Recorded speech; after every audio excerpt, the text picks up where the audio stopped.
সিঁড়ি আছে দেখে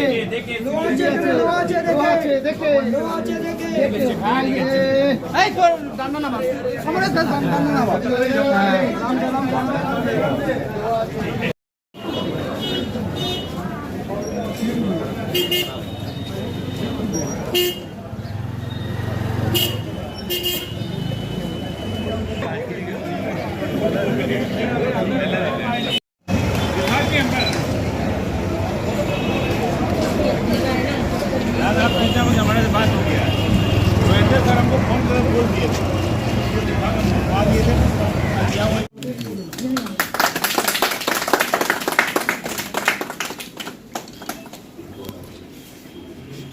इधर सर थोड़ा ऊपर देखिए सर। आई दीदी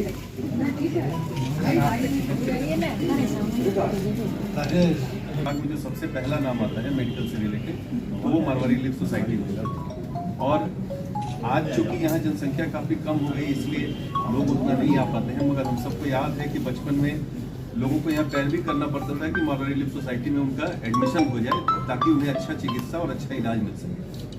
और इस हॉस्पिटल का अपना एक इतिहास है। यहाँ घनश्याम दास जी बिरला का पहला नाम आप लोग देखे होंगे नीचे चंदा देने वालों में, तो घनश्याम दास बिरला जी से लेकर के और आज हमारे जो हम सबके यहाँ के सांसद हैं सुदीप बंदोपाध्याय जी, इनका बहुत बड़ा एक योगदान है हॉस्पिटल देकर के, और बहुत ही ज़्यादा स्नेह करते हैं यहाँ के सभी लोगों को और यहाँ के मैनेजमेंट कमेटी को। और जब भी कभी कोई बात होती है सुदीप दा, चाहे वो विशुद्धानंद अस्पताल के लिए हो या मारवाड़ी लिफ्ट सोसाइटी के लिए, अभी कुछ दिनों पहले विशुद्धानंद अस्पताल में भी इन्होंने नया लिफ्ट लगाने के लिए अपने एमपी फंड से वहाँ पैसा दिया था। यहाँ भी पहले इन्होंने पैसा दिया। आज भी गोविंद राम जी ने उनसे कहा तो उन्होंने शहर से इस चीज़ को स्वीकार किया कि सोसाइटी को और भी आर्थिक मदद की जरूरत है। वो सुदीप दा ने अपने फंड से उसे देने का ऐलान भी किया है।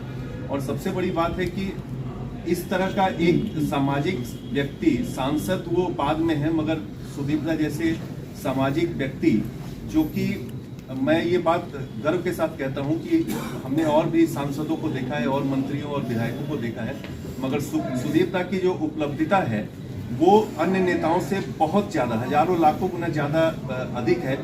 आप हमेशा इन्हें पा सकते हैं और बिल्कुल अपने की तरह पाते हैं। सुदीप दा से मिलने के बाद कोई भी ये नहीं उसके दिमाग में आता है कि मैंने किसी एक बड़े प्रोफाइल के लीडर से मुलाकात की या किसी सांसद से, वो नहीं। उसके मन में जो भाव आती है सुदीप दा के लिए वो बिल्कुल अपनेपन का भाव है। तो हम सब अपने आप को गर्वान्वित महसूस करते हैं ऐसे सांसद को पाकर हमारे अभिभावक के रूप में। और आज विशुद्धानंद अस्पताल में और यहाँ भी ये कंबल, यहाँ के जो भी जनरल वार्ड में जो लोग हैं उन सब के बीच में कंबल प्रदान करने का काम सुदीप दा ने किया है। हम लोग मंच लगा करके माइक में अनाउंस करके लोगों को कूपन बांट करके कंबल देते हैं, मगर ये सुदीप दा की पहचान है कि ये आकर के जनरल वार्ड में इलाजरत जो यहाँ के पेशेंट हैं उन पेशेंट्स को एक एक कंबल दिया जाएगा, जो लेकर अपने घर में जाएंगे और घर के लोगों को कहेंगे कि हमारे सांसद ने आकर एक भेंट में उपहार में हम सबको दिया। तो हम सब गौरवान्वित है और हम स्वागत करते हैं सुदीप दा का मारवाड़ी लिव सोसाइटी अस्पताल में। और आने वाले समय में भी अगले चुनाव जीतने के बाद फिर से सुदीप दा को यहाँ पर हम बुलाएंगे और इसी तरह से चाहेंगे कि सुदीप दा हमेशा मारवाड़ी लिव सोसाइटी, बड़ा बाजार और जिस तरह से इन्होंने हिंदी भाषियों के बीच हो, चाहे बांग्ला भाषी हो चाहे उर्दू भाषी हो, जिस समाज में जाते हैं उस समाज में रम जाते हैं। कोई भी समाज का व्यक्ति ये नहीं कह सकता है कि सुदीप दा हमारे नहीं है। मारवाड़ी समाज के कार्यक्रम में जाएं तो वहाँ के लोग कहते हैं कि हमारे अपने हैं। उर्दू भाषियों के कार्यक्रम में जाते हैं तो वो कहते हैं दादा हमारे हैं। हम बिहारियों के आते हैं तो दादा हमारे हैं। तो ये जो सुदीप दा का एक नेचर है, बिल्कुल एकदम निर्मल पानी की तरह कि जिस रंग में जाए उस रंग में घुल जाए, ये बहुत विरल ही देखने को मिलता है। हम सब एक बार फिर से कहेंगे कि हम सबका सौभाग्य है कि ये हमारे अभिभावक के रूप में, राजनीतिक अभिभावक, सामाजिक अभिभावक के रूप में हम सबके बीच में आज हैं। हम सब अपने आप को धन्य समझते हैं। जब जन्म लिए राजनीति में प्रवेश किए, जब से सुदीप दा का नाम सुन रहे थे, हमको तो लगा था 50 साल से आप इतना बड़ा राजनीतिक जीवन में सेवा दिए, इससे बड़ा नेता तो हमको अपने लाइफ में अभी तक नहीं मिला। तो जो 50 साल तक कंटिन्यू राजनीतिक में रह जाता है तो इससे समझ में आता है कि इसको राजनीतिक नशा है, पैसा नहीं है राजनीतिक का। ऐसे नेता हमारे बीच में है सुदीप बंदोपाध्याय। और दादा का तो क्या बोले, हम लोग तो दादा कोई वक्तव्य नहीं जानते हैं, बस दिल का बात ये जानते हैं कि दादा आप एक बहुत ईमानदार और अपनी जिम्मेदारी को ईमानदारी से जो व्यक्ति निभाता है उससे बड़ा आदमी कोई नहीं। किसी ने कहा कि अभी दुनिया में ईमानदारी दो तरह का हो गया, एक व्यक्तिगत ईमानदारी और एक ईमानदारी गायब हो गया। व्यक्तिगत ईमानदारी क्या कि हम सुबह पहले वॉकिंग करते हैं, 1 कटोरी छेना खाते हैं, 9 बजे ब्रेकफास्ट ऑफिस चले जाते हैं, फिर 1 बजे खाना खाते हैं, फिर 5 बजे ऑफिस में आकर मोबाइल पर सो जाते हैं। ये है उसकी व्यक्तिगत ईमानदारी। लेकिन जो आदमी को जो जिम्मेदारी मिले उस जिम्मेदारी का यदि कुछ सही का पाने वो असली ईमानदारी, या MLA हो या सांसद हो या विधायक हो या पार्षद हो या व्यापारी हो या श्रमिक हो या डॉक्टर हो या नर्स हो या कर्मचारी, सबको अपनी ईमानदारी से ड्यूटी करे तो वही हमारी असली ईमानदारी है। वही सांसद हमारा असली ईमानदार है जिसका 100% फंड पब्लिक के काम में जाता है, कोई वापस नहीं जाता है। अभी दादा का पता लगे 25 लाख रुपये, दादा तुरंत वहीं से फोन करके मेयर को बोलते हैं हमारा 25 लाख रुपया क्यों रुका हुआ।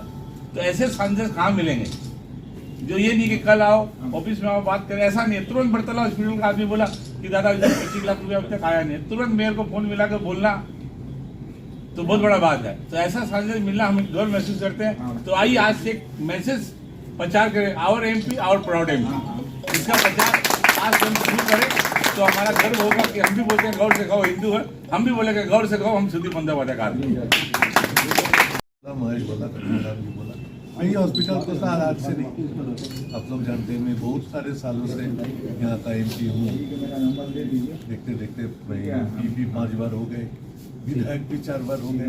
ये लंबा राजनीतिक जीवन, ये हॉस्पिटल में वो घर में बैठ के ये कम्युनिटी का साथ बैठना मिलना, ये बहुत हृदय का बात होती है। ये जब मरो रिलीफ सोसाइटी को बात करते हैं तो ये बड़ा बात कुछ नहीं है। मुझको एक हंस फाउंडेशन के रूप से भगवान जी मेरे साथ आए थे, उन्होंने बोला कुछ कंबल आपको देते हैं, आप थोड़ा बांट दीजिए। तो मैं बहुत सारे जगह सोचते सोचते मैंने सोचा कि महेश घर पे थे, महेश को बोला ये 200 कंबल तुम ले जाओ। तो बोला कि नहीं दादा आप ये हॉस्पिटल में दे दो, और हॉस्पिटल चुना हम लोग के विशुद्धानंद और ये मरो रिलीफ सोसाइटी। ये कंबल बहुत अच्छा क्वालिटी का ब्लैंकेट है, नॉर्मली हम लोग ये कंबल तो कम से कम नहीं देते, बहुत अच्छा, इसीलिए आके आप लोगों से दिया। लेकिन मेरा भी उद्देश्य था एक बार आके आप लोगों के साथ मिलके हॉस्पिटल के बारे में कुछ पहचान भी हो जाए। आपने कहा कि कुछ LD लाइट का में कुछ प्रॉब्लम है, तो मैं बताया कि वो जल्दी मेरे पास भेज दीजिए। वो मैं ना कोई दिन इलेक्शन अनाउंस हो जाए तब तो नहीं कर पाएंगे, उसको पहले ही हो जाने बहुत अच्छा होगा। सबको मेरा शुभकामनाएं। कल देवी सरस्वती पूजा है, मेरा कुछ उद्घाटन कर्मसूची में जाना होगा। मैं सबको मेरा शुभकामनाएं देते, आशीर्वाद देते हैं। सब अच्छा रहिए, हम लोग अगले दिनों में